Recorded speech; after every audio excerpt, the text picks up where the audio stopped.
যতটুকু নাসিরুদ্দিন পাটোয়ারিকে এখানে বিএনপি এগিয়ে আছে। আমি আসলে এই আসনে আসলে আমাদের সবাই আসলে ওসমান হাদির কথা খুবই মনে পড়ছে আজ, কারণ উনি থাকলে হয়তো সবাই আরো জীবিত থাকতো, সবাই খুবই উচ্ছ্বসিত থাকতো, কারণ উনি যে বলিষ্ঠ কণ্ঠে সুন্দর উপস্থাপনায় সব সত্য কথাগুলো সামনে আনতে পারতো। হয়তো তার সমকক্ষ কেউ হবে না, যাই হোক আমরা তাকে হারালাম, কিন্তু আমি চাই তার মতো করেই তার পদাঙ্ক অনুসরণ করেই নতুনরা সামনে আসুক, তরুণেরা সামনে আসুক।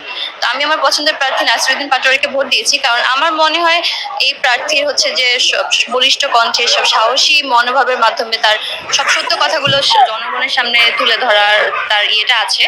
আর সব উনি দেশের কথা বলে, জনতার কথা বলে, উনি বলেছেন যে উনি জনতার পাশে দাঁড়াবেন সকল বিপদে আপদে।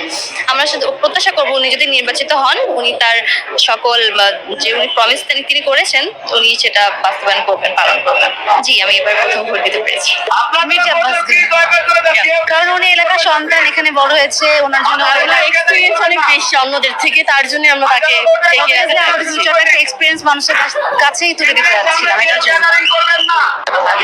হাদিকে দিতাম ভোট, এখন যেহেতু হাদি নাই এখন আমরা ওই দিলাম আর কি। আমি পাটোয়ারিকে কেন এগিয়ে রাখছেন? হ্যাঁ কেন এগিয়ে? আমরা পরিবর্তন চাই। সব মশার বিরুদ্ধে সুরক্ষা দিতে এলো বসুন্ধরা এক্সট্রিম অ্যারোসল। মশার বিরুদ্ধে এক্সট্রিম সুরক্ষা। ইনসাফ চাই, ন্যায় চাই, চান্দাবাজ, টেন্ডারবাজ, ঘিবাজ, এইসব মুক্ত, রাজনীতির মুক্ত আমরা বাংলাদেশ চাই, সুন্দর বাংলাদেশ।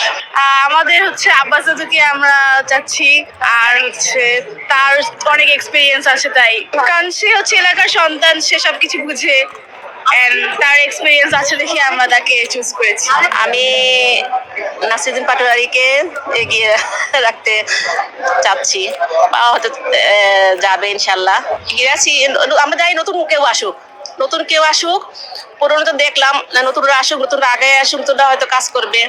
আমরা সন্ত্রাস মুক্ত, চাঁদা মুক্ত, তারপরে নতুনদের নিয়ে কাজ করতে চাই। নতুনরা আসলেও পুরনো যারা আছে ওদের সবাইকে নিয়ে অন্তত কাজ করবে। হ্যাঁ, ওদের তো শিখতে হবে, আগাতে হবে, নতুন বাংলাদেশ করতে হলে নতুনদের লাগবে। এই জন্য তাছাড়া একটা হাদি ছিল, আমরা হাদিকে অনেক পছন্দ করতাম, সে নাই, তার কথা স্মরণ করেও আমরা পাটোয়ারিকে মনে করতে চাই আর কি। কাকে এগিয়ে রাখবো? আমার তো মনে হয় যে এখানে বিএনপি এগিয়ে আছে। আমিও সেরকমই একজন প্রার্থী হিসেবে ভোট দিয়েছি।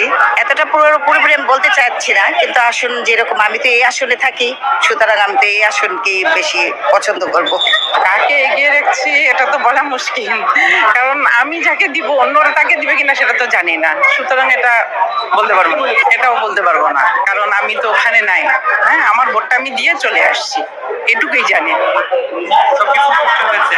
হ্যাঁ, সবকিছুই সুন্দরভাবে হয়েছে এবং ঈদের আমেজেই পাচ্ছি।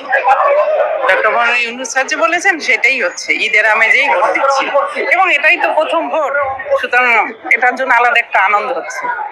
চাই যে সরকারই আসুক, এই আমেজটা যেন সবসময় পাই আমরা, অন্তপক্ষে ভোটটা যাতে দিতে পারি। ধন্যবাদ।